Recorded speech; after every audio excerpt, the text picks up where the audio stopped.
En fait, le Mali fait partie de l'un des pays pionniers qui ont expérimenté le processus de prévision saisonnière et qui les ont promus. C'est le premier pays à vulgariser ce service-là. Donc, c'est tout à fait normal qu'on revienne au Mali et pour tenir cette édition du Trésas après la précédente qui a eu lieu, je crois, c'était dans les années 2014. Donc, chers collègues, nul besoin de noter qu'à cet instant précis de l'année, les acteurs, tous les acteurs, attendent impatiemment les différentes informations qui leur permettent de mieux planifier les activités de leur saison de pluie. Comme les autres années, toutes les prévisions qu'on a l'habitude de produire ces dernières années, nous constatons que, en fait, ce que vous fournissez comme information, quand vous dites que l'année sera humide ou sèche, on voit que l'année devient ainsi. En particulier l'année dernière, vous avez promis au Sahel une année humide avec des risques d'inondation importants et c'est ce que la région a vécu. Donc c'est pour dire qu'au fil des années, vous avez vraiment gagné la confiance des populations sahéliennes. Et quand vous avez la confiance des gens, la pression devient encore plus énorme parce qu'il faut tout faire pour garder cette confiance-là. Et de même, il faut noter que l'organisation de ces forums-là se tient dans un contexte très particulier d'accélération des extrêmes climatiques avec la combinaison à la fois des sécheresses et des inondations de vagues de chaleur. Ajouter à cela le problème de sécurité que nous avons dans la région qui fait que certaines zones de haute production sont devenues inaccessibles et cela met davantage aussi la pression dans les zones de concentration. Donc ce contexte est un contexte particulier également qui nous pousse à davantage travailler et à fournir les services et les prévisions les plus appropriées. Elle nous a d'ailleurs toujours parlé.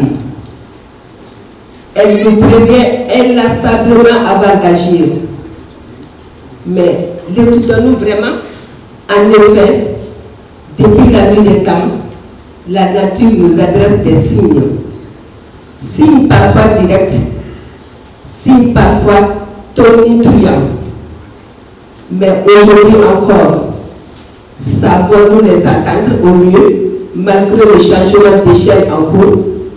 Savons-nous interpréter convenablement ces signes? Ici au Sahel, zone de transition fragile entre le désert et les zones humides, cette conversation avec la nature n'a jamais cessé. Elle s'observe dans le ciel, s'écoute dans le vent, se ressent dans la terre, se lit dans le comportement des êtres vivants que nous sommes. Elle est transmise de génération en génération, souvent sans mots, mais avec attention. Ainsi, quand les fourmis et les surgissent, quand les oiseaux migrateurs passent, on sait que la pluie approche. Quand les chèvres grattent le sol, quand les bœufs s'agitent, ce ne sont pas de simples caprices. C'est le signal d'un changement d'état de l'eau de l'atmosphère. Quand le karité fleurit ou que le nez s'ouvre, le calendrier de la nature se met en route. Et il se rend venu du sud-est, gorgé d'humidité. Il annonce l'arrivée de la saison des pluies. Et cette odeur si particulière que nous connaissons tous, l'odeur de terre mouillée, elle ne ment jamais. Elle nous dit, préparez-vous, la pluie est là. Mais dans le tumulte du monde moderne, dans le vacarme du changement climatique, ces voix s'effacent. On consulte les écrans, mais on oublie le ciel. On cherche des modèles, mais on néglige l'expérience. On veut des données, mais on laisse de côté la sagesse. C'est pourquoi, mesdames et messieurs, ce forum est si important. Parce qu'il est un pont entre deux intelligences de notre monde, toutes les deux basées en réalité sur les mêmes équations de la physique de l'atmosphère, de façon déductive pour les scientifiques que vous êtes, et intuitive lors de la transmission de père en fils. Transmission qui ne se déploie pas comme la vôtre. Le transmetteur ignorant tout simplement les bases physico-chimiques de votre science. Aussi, ce pont, vous devez l'établir et le consolider entre la rigueur scientifique et la sagesse ancestrale, les satellites et les regards expérimentés, les radars et les signes de la nature, les modèles climatiques et les mémoires vivantes. Mémoire vivante, j'ai dit, nous en avons une dans cette salle. Elle a pour nom Mohamed Koïté. Il nous assiste depuis 2 ans dans la maîtrise de cette discipline qu'est la prédiction climatique. Merci, M. Koïté. Mesdames et messieurs, vous l'avez compris, chaque donnée compte, chaque prédicteur nous renseigne, chaque prévision est une opportunité d'agir dans le taux. Aussi, chaque échange que vous allez faire ici, ce doit être une graine de résilience pour nos communautés d'usagers finaux, nos politiques, nos conjoncturistes qui attendent impatiemment les résultats de vos délibérations. Alors oui, mesdames et messieurs, la nature nous parle.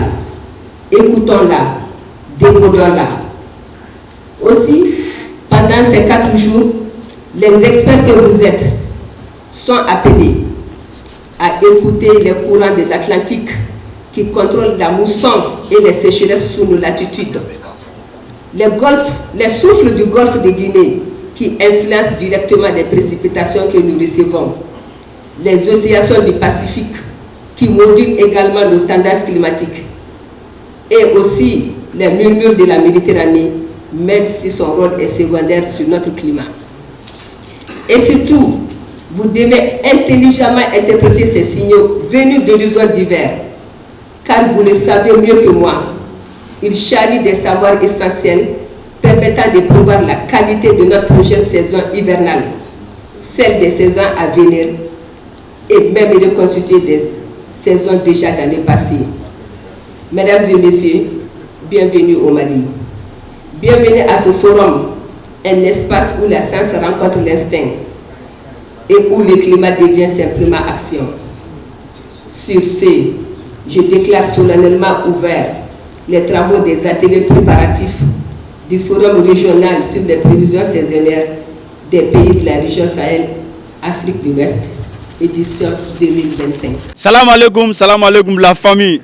www.leadersantos.com ka benyram ka befrege kisetigi. Donc bolé no bi komina kibora duman de dawka. Ka daw kloka. Groupe Lumière Luka anniversaire de Beino.